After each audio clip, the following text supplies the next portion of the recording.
इससे पहले क्योंकि आप खुद भी ग्लोबल मार्केट्स में काम कर चुके हैं अपने अर्ली डेज में, जब आप ट्रेडर हुआ करते थे वगैरह वगैरह। ये जो फियर आया है कि चाइना जा रहा है पैसा, बहुत अल्ट्रा चीप हो गया था चाइना, और इसलिए इंडिया से और महंगे इमर्जिंग मार्केट से पैसा निकल के थोड़ा चाइना जा रहा है, उसका दबाव इंडिया को झेलना पड़ेगा। क्या इस वाले आर्ग्यूमेंट में आपको बहुत ज्यादा स्ट्रेंथ दिखती है? बिल्कुल नहीं। मुझे लगता है कि that we are in the most secular bull market and for a 10% fall for Nifty to go 10% नीचे, मतलब 20,000 के करीब करीब निफ्टी जाने के लिए मेरे हिसाब से एफआईएल को एटलीस्ट 5 से 6 लाख करोड़, ये मेरा हिसाब है, कोई फैक्ट तो नहीं है, ओपिनियन ही है, कि मेरे हिसाब से एटलीस्ट 5-6 लाख करोड़ का और सेलिंग करना पड़ेगा, तभी ये बाजार 20,000 निफ्टी जाएगा। So I don't find at least if सब कुछ दुनिया में ठीक रहा तो एक वॉर भी आ जाएगा तो भी मेरे हिसाब से like not India war, but anywhere else also, I don't think markets will go below 20,000. So I am not very bearish on the markets. और चाइना ये सब ट्रेड करना, 10-20%, 30% कमाना निकलना, ये सब हमारा काम नहीं है। इंडिया एक सेक्युलर स्टोरी पे है और यहाँ पे बहुत बड़ा हाइपर स्केलिंग हो रहा है, चाहे बहुत बड़ा। अगर हम जैसा फंड इतना अच्छा कर लेता है तो individual investors can do even better than what we are doing. Right. चलिए आगे बढ़ते हैं। ऑलमोस्ट 80% इंडेक्स की कंपनीज के रिजल्ट आ गए, ब्रॉडर मार्केट्स में बहुत रिजल्ट्स आ गए, और आप खुद भी काफ़ी ज़्यादा कॉन कॉल सुनना, रिपोर्ट्स पढ़ना, मैनेजमेंट को ट्रैक करना, बियॉन्ड जो आप एक्टिविटी कर रहे हैं। मैं अभी वहाँ पे जाता हूँ, एक्टिविटी पे आऊँगा।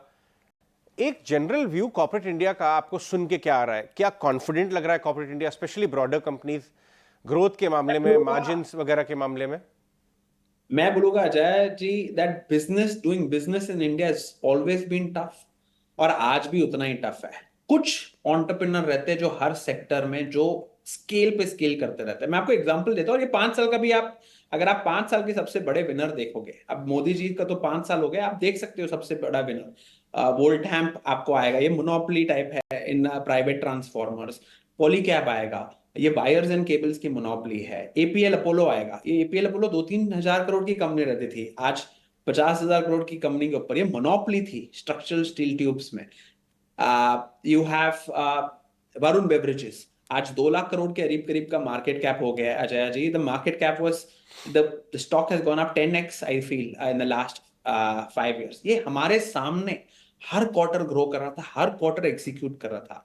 हिंदुस्तान में एग्जीक्यूटर्स की कमी है जो कंटिन्यूसली आपके लिए एग्जीक्यूट कर पाए। एंड इन एवरी इंडस्ट्री जो प्रॉफिट पूल है वो थोड़े थोड़े प्लेयर लेते जा रहे हैं। हम इंडिया को 71 इंडस्ट्रीज में बांटते हैं and we have an best option कि हमको सबसे बेस्ट प्लेयर चाहिए। जैसे फूड है, आज रेस्टोरेंट्स के नंबर आ रहे हैं, नंबर्स बहुत खराब आ रहे हैं, बट जोमैटो देखो एक तरफ 74% ग्रोथ कर रहा है। You want to be with Zomato. आज फैशन इंडस्ट्री है, आप कल टीसीएनएस का नंबर देखोगे -20-30% ग्रोथ, मान्यवर का नंबर देखोगे फ्लैटिश। सब फैशन का जो नंबर है बहुत फ्लैटिश है, but then there is one player like Trent which is growing at 50%। So we want highest growth in that industry, और जो 71 इंडस्ट्रीज है, और हम इनिशियली बहुत रीजनेबल वैल्यूएशन पे लेते हैं और फिर राइट करते हैं। शू इंडस्ट्री है, हमारे पास रेड टेप है। रेड टेप अभी रिलैक्सो के नंबर आया, रिलैक्सो 0% ग्रोथ किया, बट रेड टेप का लास्ट क्वार्टर जो था 29% ग्रोथ था। हमारे हिसाब से ये क्वार्टर भी 25% के ऊपर आना चाहिए growth. So you want to be the पूरा, सब जगह खराबी है, you want to be the best player in every right. Industry. FMCG में 0% ग्रोथ है तो भी वरुण बेवरेजेस आपको 15-20% ऐसे करके ग्रोथ करता है। Every industry, divide every industry and find who's execute.